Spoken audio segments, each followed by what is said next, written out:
ఎరుపు, పసుపు, నీలం, అల్లం. అల్లమా? ఇది ఎక్కడ నేర్చుకున్నావు నువ్వు? లక్ష్మత చెప్పింది. అవునా? లేట్ అయితే తాతయ్య కోపం వస్తుంది. పద పద.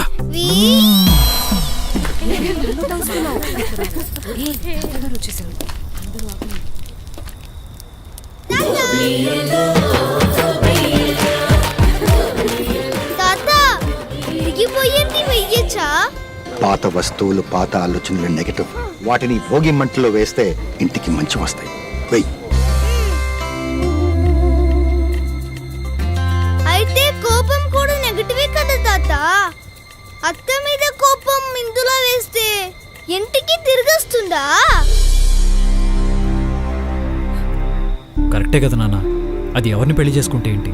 ప్రేమించేగా చేసుకుంది. దాన్ని ద్వేషిస్తే మనకు కూడా ఒంటరితనమే కదా. మంచి మాటకి పండగ కన్నా మంచి రోజు ఉంటుందా? పెద్దరికం క్షమించడంలోనే కదా నాన్న. ఆ పంతాన్ని వేసే నాన్న.